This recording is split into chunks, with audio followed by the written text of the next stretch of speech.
On observe. L'autre fois, on avait associé, rappelez-vous, on avait associé compétence à quel terme?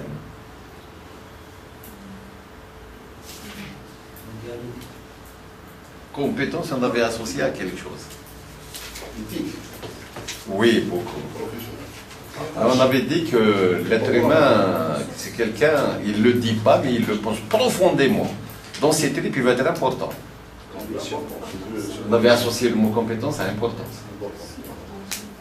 On ne le dit pas, mais si on dit que maintenant, entre mille guillemets, on dit que l'américain est important. Est important pour toi. Tout simplement. Il n'est pas plus pieux que nous, il n'est peut-être pas plus agréable que nous, c'est tout l'américain.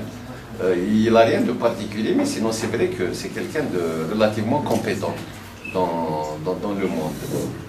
Et on pourrait associer le terme compétence à quel mot plus générique, plus important?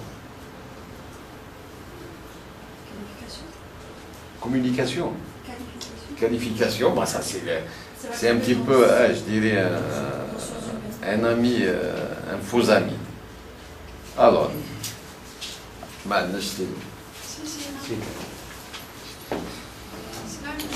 non mais c'est important d'en parler. C'est vraiment important d'en parler, le bleu hadak.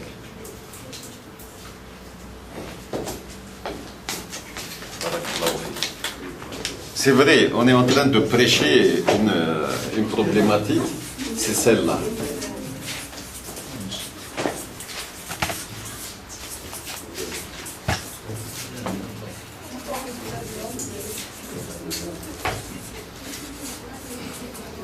Importance, bon, malgré.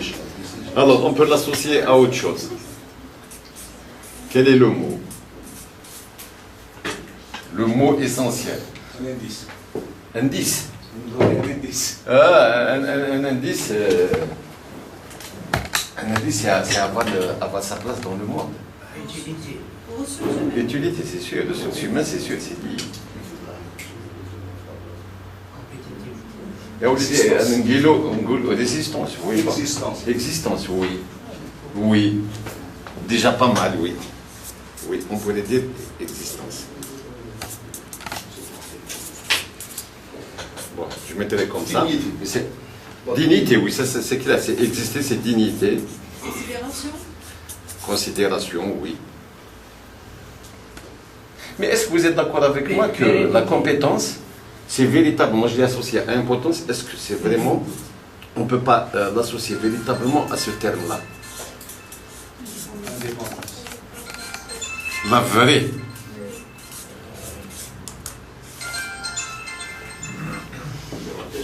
La vraie. J'ai besoin de catagines fabriquées. Je ne dis pas qu'on va s'autosuffire, non.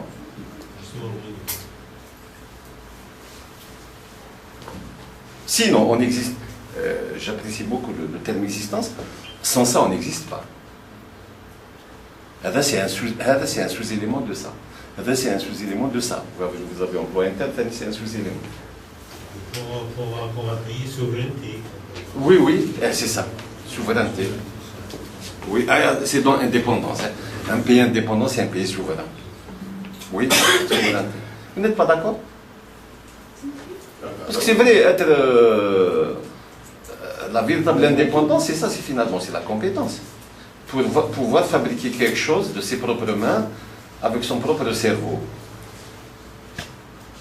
Mais l'inverse, c'est peut exister, on peut être indépendant et incompétent.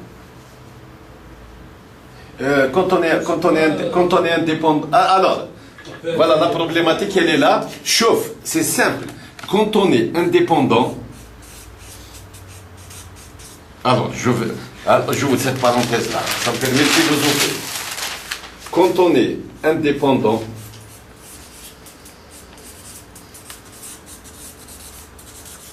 moi je dis, on est systématiquement compétent.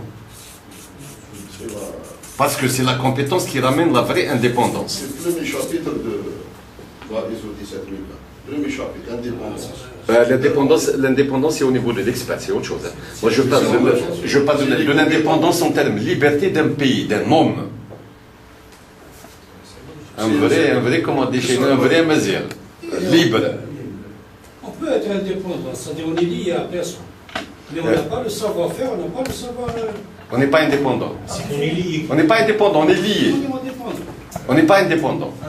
Si on dépend de quelqu'un, on n'est pas. Maintenant, au plan effectivement planétaire, au plan social, au plan humanitaire et humain, on n'est jamais totalement indépendant, effectivement. Jamais totalement indépendant. Et c'est pour ça qu'il y a des sociétés, c'est pour ça qu'il y a des familles, c'est pour ça qu'il y a des entreprises, des administrations, des autorités, des subordonnés, des responsables, etc., etc. On dépend toujours les uns des autres. Et dès lors qu'on prend conscience de ce en quoi on est dépendant de l'autre, qu'on commence à bâtir notre force. C'est l'intelligence. Oui, oui, oui. Quand on sait que l'autre ne nous dépasse pas l'intelligence. Et encore, attention, mais structurellement, mais tel que le bon Dieu nous a créés, c'est nous, avec tous les temps que nous avons cumulés, on est arrivé à être dépendant intellectuellement, puisque tu en parles, de l'autre. Et pourtant, on est la seule religion à avoir commencé, à avoir créé le dogme Hada, Iqra. Nous sommes les premiers à avoir prêché l'intelligence et nous sommes les derniers à en user, à utiliser. Voilà. Parce que tout simplement l'école, quand on dit, je suis désolé, quand on fait ça, ça veut dire qu'effectivement, il va y avoir l'éducation, l'école, elle est là. Qu'est-ce qu'on en a fait? Tout est question d'école. Mais l'école c'est important. Je dors mal, l'école c'est d'abord important. Je pourrais à la limite ne pas bien m'habiller, mais l'école c'est beaucoup plus important. Je vais dépenser mes sous pour mes enfants.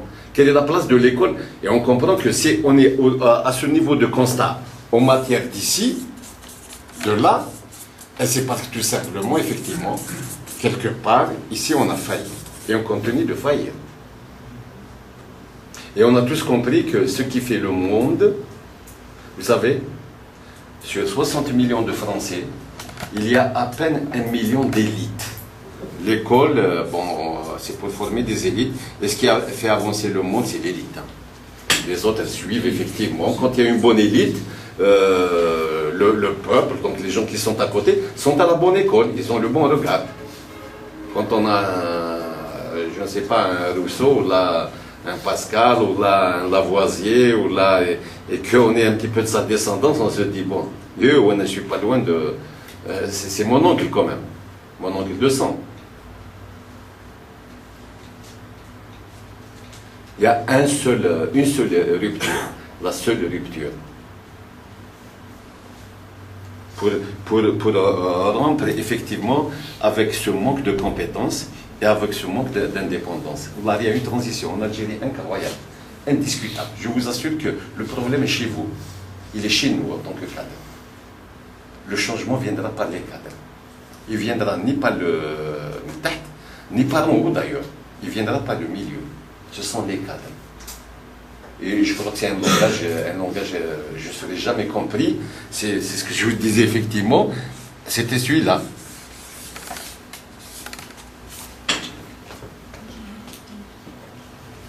La résistance. La résistance à la demande de son corps pour faire fonctionner son esprit. Et d'ailleurs, on est capable de le faire. On le fait déjà au moins un mois dans l'année, pendant le mois de carême. On rompt avec l'habitude. On le fait. Pourtant, on a l'habitude pendant 11 mois, manger, boire. Chaque fois qu'on a faim, on va tirer. Chaque fois qu'on a soif, on va faire quelque chose. Chaque fois qu'on a envie de quelque chose, on le fait. Mais pendant le mois on le fait. Mais pourquoi on ne le ferait pas? Et bien, ça s'appellerait toujours de celui-là, la résistance.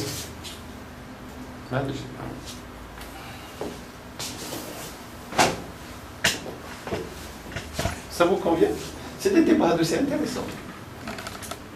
Et dans toutes les écoles, ce que je fais là, dans toutes les... Bekri, qu'on en appelait ça pour les gens de mon âge. J'ai réussi une botte, probablement, peut-être cette année. On commençait par 20 minutes de morale.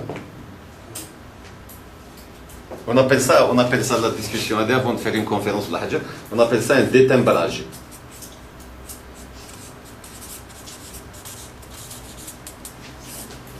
C'est-à-dire qu'un détimbrage, c'est... on est un petit peu configuré d'une manière, on a envie de vous enlever le timbre avec. Maintenant, si je ne suis plus une lettre postée, je suis une nouvelle lettre qui va être postée. Je vais me poster à quelle destination? Peut-être celle-là. Peut-être celle-là. Peut-être une réflexion à ce niveau-là. Donc, dès qu'on commence une réunion, vous oubliez tout ce que vous êtes. Oubliez un petit peu votre dépendance par rapport à votre corps, votre dépendance par rapport à l'environnement. Essayez de vivre une nouvelle journée, toute nouvelle, et on ne sait pas de quoi le bon Dieu de la fera. Donc ça c'est le fameux détimbrage. Mais c'est vous savez, dans les écoles aussi françaises en particulier, et japonaises, on fait toujours ça. Quand vous discutez avec les gens, apprenez toujours à lancer, quand il y a une conférence là, à lancer un grand message. Et le message, c'est votre responsabilité dans l'indépendance. Quelle est votre responsabilité en tant que cadre? On se sent comme si on n'était rien. Il y a dans ce beau pays-là, comme il y a un président de la République, il y a un Mozara, il y a une APN, ou on a dans tout ça. Et non, c'est une erreur. Et non, ne serait-ce que faire fonctionner sa tête. Qu'est-ce qui ne va pas? Alors on a ça. Bien entendu, quand on va avec le terrain, bon, on appelait ça, c'était ça. Tout ça, c'est de chez nous. Hein. Bref. Qu'est-ce qu'il peut nous dire? Qu'est-ce qu'il y a dans un manuel qualité? Je reviens à ça. D'abord, quelle est la norme qui gère le manuel qualité? Vous êtes dispensé, mademoiselle. Où est la norme? Non? ISO 2013. Exact. Alors pourquoi vous êtes timide avec ça? J'ai vu passer cette norme et... Ah, j'ai vu passer. Oui. J'allais te demander les chapitres qu'il y a dedans. Non, les chapitres, c'est dedans. Mais bon, d'abord c'est une norme à ouvrir, parce qu'en fait, si vous ne participez pas dans l'écriture des choses, et j'ai remarqué ce retard-là, on a mis énormément de retard, parce que vous n'avez pas la boîte à outils. Vous ne voulez pas encore ouvrir la boîte à outils. Ouvrez les boîtes à outils. Constituez-vous des boîtes à outils et ouvrez-les. Et l'une des premières boîtes à outils pour faire un manuel qualité, c'est celui-là. Et quand vous l'ouvrez, vous allez, même si vous participez dans les débats, vous allez être véritablement utile. Parce qu'en fait, vous connaissez le terrain. Vous connaissez le terrain mieux que Mademoiselle Sidek, ça c'est très clair, c'est indiscutable. Et si vous faites un manuel qualité, c'est beaucoup plus, peut-être il sera beaucoup plus opérationnel que celui qu'elle va nous proposer. Mais je dis, moi, combien même celui qu'elle va nous proposer va être conforme aux exigences de la norme HADI. Le cadre algérien, il y a une adresse, maintenant on a un pôle compétences, il y a Internet. Non mais on est encore, c'est pas que tu ne l'as pas fait. On appelle les choses par leur nom. Tu n'as pas l'information qu'elle existe. Parce que si tu avais l'information qu'elle existait, peut-être que tu irais la chercher. Beaucoup.